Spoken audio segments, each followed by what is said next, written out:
going off into the Bopit, getting off to Bopit, you originally was making this as a remote, and then kind of thing just kind of turned into something different. Is that true? Yes. Originally, I was working on as a designer. I said some of my part time was consulting for a TV. Well, it's a company called Memorex, which used to do audio tape and things, and they got into doing electronics, and they were designing remote controls for TVs, and they hired me to design them. And I probably have, well, that's what I was looking for. I have a few of them. They were very typical, slick looking. I did very high end industrial design, space age stuff. And because one of my other clients was a toy company, and I had started to pitch ideas to toy companies on the side, sort of my day job was, being paid as a designer for different companies. And my side job was trying to pitch my ideas. So Uh, I didn't just rely on my ideas for income, which is the other most important advice. Don't quit your day job. And so that, but because of my day job, I was sort of like, maybe there's an idea for TV remotes for kids. So I started to design crazy remotes that did things that looked differently, that would be silly for a kid to put on their coffee table or just have in their hand. I just thought, why would remotes always look like serious adult things? So that was my big idea. And one of the ideas was this. It's a remote control shaped like a slice of pizza, and you can see the volume and the buttons, and you still press the buttons, but I thought it was silly that this piece of pizza would be sitting on your table, and what's that piece of pizza doing? Oh, it's my remote control, and haha. And then the other idea was, or there were a few other ideas, and one of them was this hammer, this little foam core thing you see here, I said, what if the big change in my whole career was thinking, watch the kid, not the toy, or watch the player, not the game.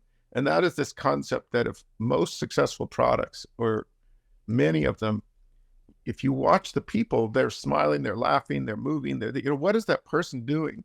The goal of the product is to make them do that. It isn't that the product is really the hero, it's the person. So the idea of, well, what happens when someone's doing a TV remote? They're doing this, right? There's literally no movement whatsoever. So the natural thing was, how about a remote that you creates the most movement? And so might as well bang, to change channels, bang this on the table, channel up, bang, bang, bang. Had a second knob, channel down, bang, bang, bang, right? Channel up, channel down. And then to be physical about the volume was a twist knob, right? Volume up, volume down. And then all you really need, you don't need anything else on a remote besides volume, channel change, right? And on off. So mm, bop, twist, pull were channel change, volume, on off. And that was called the channel bopper. So I thought, that's it. This is the coolest TV remote. All the kids are going to want it. And I put some sounds in it and thought it would be kind of like a hybrid of a toy meets a TV remote. So they didn't like it. The company that I pitched it to, did the product line of these TV remotes, including the pizza. And I always think, if I didn't have the pizza, they needed three things in the line. They did a couch potato, a football. There's actually you would like a football shaped TV remote, and the pizza. And if it wasn't for it, I thought maybe I could have talked them into this, crazy hammer remote. I was like, I should have pitched them that harder. But of course, it was lucky that they didn't, because eventually, if they had, it would have just been a TV remote, and yeah. Bopit never would have happened. Wow. So it was just that it intrigued me, and with this concept of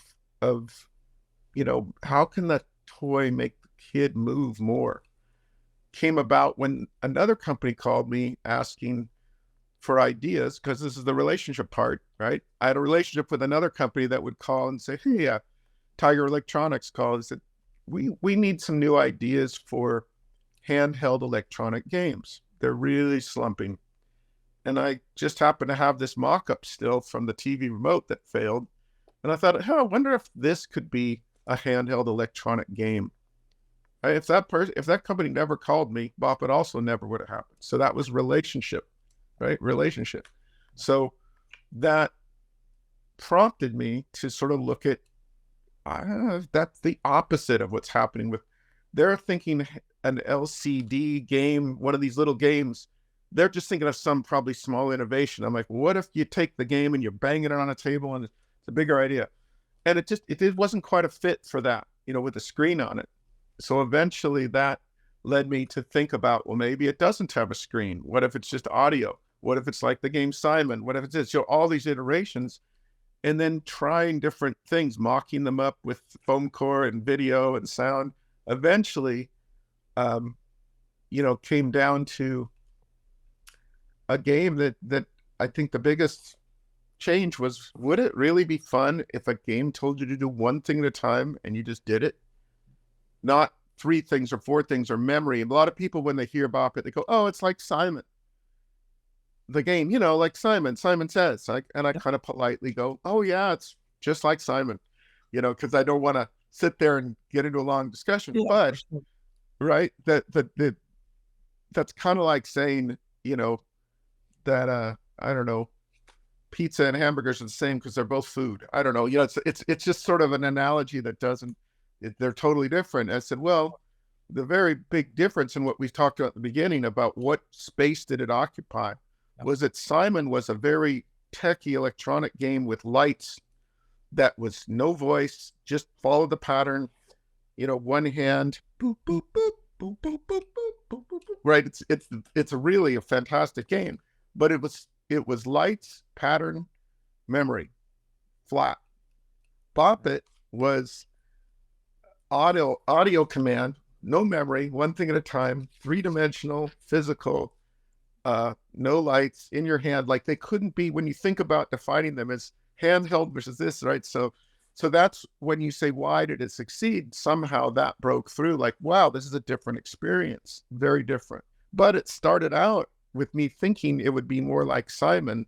And the invention part was sort of through pitching, hearing feedback, kind of like it wasn't quite there. That's what causes you to jump to a what if, and that what if won't happen if you're so determined that your idea, it's a TV remote and that's my idea and I'm not changing that, right? So the whole point of the story is, I mean, you can just come up with something, but often it's, if you think back to that evolution, none of Bopit never would have happened if I didn't have a lot of relationships and I wasn't listening. Yeah. And I wasn't thinking, and understanding what a good game is and animate the kid. And all those little ingredients, when I go back, just matter, be aware.